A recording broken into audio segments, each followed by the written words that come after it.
동물의 다양한 생태와 습성을 알아보고 그 속에 담긴 과학을 찾아보는 시간입니다. 사이언스주 오늘도 이동은 기자와 함께합니다. 어서 오세요. 안녕하세요. 네, 오늘은 어떤 동물에 대해 이야기 나눠볼까요? 네, 오늘은 캥거루와 함께 호주의 마스코트로 꼽히는 동물입니다. 코알라에 대해서 이야기를 나눠볼까 합니다. 네, 호주 하면 대표적으로 떠오르는 동물인데 늘 나무에 매달려 있는 것만 봤던 네. 것 같거든요.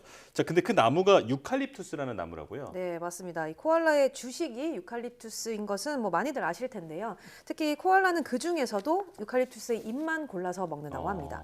유칼립투스 잎은 코알라를 포함해서 몇몇 동물들만이 먹을 수 있는데 네. 잎에 독이 들어있기 때문에 다른 동물들은 물론이고요. 또 사람도 먹을 수가 없습니다. 코알라가 아주 순하고 연약하지만 지금까지 이렇게 살아남아 있는 것도 유칼립투스 덕분이라고 알려졌는데요. 나무 위에서 천적을 피하는 것과 동시에 이렇게 먹이 경쟁에서도 벗어날 수 있기 때문이라고 합니다. 네, 그 유칼립투스 잎하면 굉장히 독특한 향이 나잖아요. 네. 이 유칼립투스 잎에는 어떤 성분이 들어있을까요? 유칼립투스 잎에는 기름샘이 분포해 있는데 여기에서 이 냄새가 강한 휘발성의 이 물질이 다량으로 나옵니다. 이런 기름 성분은 2차 대사산물의 일종으로 보통 식물이 병해충이라든가 외부 공격을 막기 위해서 쓰는 방어 물질의 일종입니다. 그런데 많이 먹을 경우에는 독소로 작용할 수 있어서 보통의 동물들은 이 유칼립투스 잎을 먹지 않죠. 네. 그런데 과거 호주 원주민들은 통증이 있거나 열이 나면 이 유칼립투스 잎을 으깨서 발랐다고 하는데요. 그만큼 이 잎에 들어있는 성분이 아주 강한 것으로 알려져 있습니다. 네, 그렇다면 코알라는 이 독성이 있는 유칼립투스 잎을 어떻게 주식으로 삼을 수 있는 건가요? 네, 이런 코알라의 아주 독특한 식성을 파악하기 위해서 과학자들이 코알라의 유전체를 분석을 해봤습니다. 그랬더니 코알라에게는 낯선 화합물을 해독하는 특정 효소에 대한 유전자가 31개로 많이 있었고요. 네. 특히 대부분 간에서 아주 높게 발현되는 것으로 나타났습니다. 그러니까 코알라는 유칼립투스 잎에 있는 여러 가지 이런 2차 대사 산물을 다 분해할 수 있기 때문에 독성에 대한 영향을 받지 않는다는 것이죠. 네. 이런 유전자 때문에 코알라는 약효도 잘 듣지 않는다고 하는데요. 예. 소염제라든가 항생제가 몸에 들어오면 이물로 인식을 해서 간에서 분해가 되는데 코알라는 분해 속도가 너무 빠른 겁니다. 그래서 이 사람을 기준으로 투여량을 정해서 투여를 하면 효과를 얻기가 힘들다고 합니다.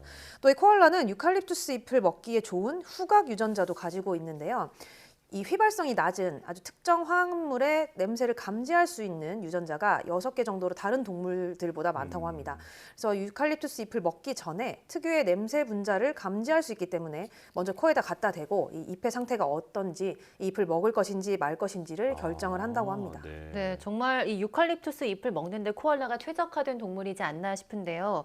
그런데 이렇게 유칼립투스 잎을 먹는 게 먹이 경쟁을 피하기 위한 진화의 결과라고 볼 수 있겠죠? 네, 맞습니다. 이 유칼립투스 잎은 섬유질이 많아서 아주 질긴 편인데 코알라는 강한 턱으로 잎을 씹어서 삼킬 수는 있지만 이 먹은 뒤에는 소화를 위해서 휴식을 취하면서도 많은 에너지를 소모를 한다고 합니다.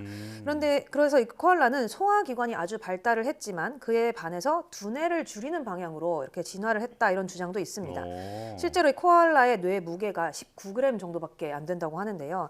포유동물 가운데는 몸무게 대비 뇌 무게가 가장 적게 나가는 동물이라고 합니다. 또 뇌가 이 두개골의 60% 정도밖에 차지하지 않고 대뇌 피질에 주름이 거의 없어서 표면적도 적은 편인데요. 이 한정된 먹이만을 먹는 습관이 있기 때문에 뇌의 크기가 작아졌고요. 반대로 이 특정 먹이를 소화하기 때문에 소화기관은 고도로 발달하게 됐다는 겁니다. 특히 초식동물의 경우는 소장이 미처 소화하지 못한 영양분을 맹장에서 소화하고 분해해서 흡수하는 이 특징이 있는데 코알라는 이 맹장의 길이가 무려 2m에 달해서 음식물이 맹장에 최대 100시간까지도 머물 수 있다고 합니다.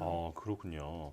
자, 그런데 코알라가 지금 사람으로 보면 극단적인 편식을 하는 거잖아요. 근데 평생 한 가지 잎만 먹고 산다라는 게 영양분은 어떨까 싶은데 어떤가요? 네, 유칼립투스 잎이 수분은 풍부하지만 영양분이 아주 적은 것으로 알려져 있습니다. 거기다가 앞서 말씀드린 것처럼 섬유질이 많아서 소화하는 데에도 굉장히 많은 시간과 에너지가 필요합니다. 그래서 이 코알라가 어떻게 보면 자연스럽게 나무에 항상 매달려서 잠만 자는 아주 정적인 동물이 될 수밖에 없는 그런 특징을 가지고 있는데요. 실제로 코알라가 전 세계 동물 가운데 가장 많이 잔다는 통계 결과가 나오기도 했습니다. 코알라는 하루 평균 20시간 이상, 많게는 22시간까지 잠을 자는데 네. 보통 수면 시간이 길다고 알려진 고양이가 하루 평균 16시간을 잔다고 하니까 수면량이 정말 많다고 볼 수 있겠죠. 그나마 이 코알라가 하루 2시간 정도라도 깨어 있는 것은 먹이를 먹기 위한 건데요. 주로 밤에 먹이 활동을 잠깐 하고 나면 또 잠을 자면서 이렇게 최소한의 에너지를 쓰도록 이렇게 발달을 했다고 합니다. 예, 코알라 인형 같은 거 보면 나무에 매달려서 자고 있길래 저는 그냥 인형만 그렇게 자고 있는 거구나 했는데 네. 유칼립투스 잎이 좀 코알라 먹이기도 하지만 이걸 소화시키기 위해 굉장히 에너지가 많이 들어가기 때문에 이렇게 잠을 잘 수밖에 없는 거네요. 네, 맞습니다. 그럼 나무를 좀 떠날 틈이 없겠어요? 먹고 자느라. 맞습니다. 또 이 코알라가 이렇게 유칼립투스 나무 위에 사는 이유가 또 있는데 코알라는 땀샘이 없어서 더위에 아주 취약합니다. 네. 그래서 이 무더위가 찾아오면 체온을 낮추기 위해서 뭐 한숨을 거칠게 내쉰다거나 물에 뛰어드는 모습을 볼 수가 있는데요. 호주 연구팀이 관찰을 해본 결과 코알라는 나무를 통해서 체온 유지에 도움을 받는 것으로 나타났습니다. 이 날씨가 더우면 코알라는 온몸을 늘어뜨린 상태로 나무의 줄기나 가지에 딱 달라붙어 있는데요. 예. 온도가 높아질수록 이렇게 나무에 붙어 있는 빈도가 늘어나는데 대신 좀 더 시원한 나무 아래쪽으로 위치를 옮기는 것으로 나타났습니다. 또 가끔은 유칼립투스 나무가 아닌 다른 나무로 이렇게 옮겨가는 경우도 있었는데요. 유칼립투스 나무는 표면 온도가 기온보다 보통 1.4도에서 1.8도 정도밖에 떨어지지 않는데 아카시아 나무 같은 나무를 보면 주변 온도보다 무려 5도나 낮다고 합니다. 연구팀은 이 코알라가 체온의 많은 부분을 나무에 옮기는 방법으로 더위를 이기고 또 체온을 유지하는 것이다 이렇게 설명을 했습니다. 네, 정말 유칼립투스 나무 없으면 살아갈 수 없는 동물이다라는 생각이 드는데요. 자, 그런데 말씀해주신 것처럼 더위에 취약하다 보니까 요즘 같은 기후 변화에 특히나 취약한 동물이라고 할 수 있겠죠. 네, 맞습니다. 특히 호주에서는 지난 2019년 9월부터 약 6개월 가까이 대형 산불이 이어졌었죠. 이 산불이 코알라에게는 치명타가 됐습니다. 네. 이 호주 코알라 재단에 따르면 이 2018년에 약 8만 마리 정도로 집계됐던 코알라가 2021년에는 약 5만 8천 마리 정도로 불과 3년 만에 개체 수가 30% 가까이 줄었다고 합니다. 예. 실제로 이 호주 대형 산불로 인해서 코알라 6만 마리 이상이 죽거나 다친 것으로 나타나는데요. 뭐 이렇게 기후 변화로 산불 발생이 늘면서 코알라의 서식지가 파괴되는 것도 있을 뿐만 아니라 생태에도 큰 위협을 받고 있습니다. 이 아마 산불 현장에서 코알라가 구조대원한테 이렇게 물을 받아 먹는 모습을 네. 보신 적이 있을 네네. 겁니다. 그런데 코알라는 원래 이렇게 물을 일부러 마시는 경우가 거의 없다고 합니다. 유칼립투스 잎을 통해서 충분히 수분을 섭취하기 때문에 따로 물을 먹을 필요가 없었던 건데 산불로 나무가 다 타버리면서 이렇게 사람이 주는 물을 받아 마실 수밖에 없게 된 거죠. 또 이 앞서 말씀하신 대로 이 기후 변화로 인해서 지구 온난화가 심화하자 이 유칼립투스 잎이 말라버리기 시작했습니다. 예. 그래서 촉촉하던 나뭇잎이 마치 고무처럼 딱딱해지면서 코알라가 더는 이 잎을 통해서 수분을 얻을 수 없게 됐죠. 실제로 몇 년 전에 호주 시드니의 연구팀이 코알라가 사는 지역에다가 급수대를 설치를 하고 지켜봤는데요. 100마리 넘는 코알라가 이 급수대를 찾아와서 물을 먹고 가기도 했다고 합니다.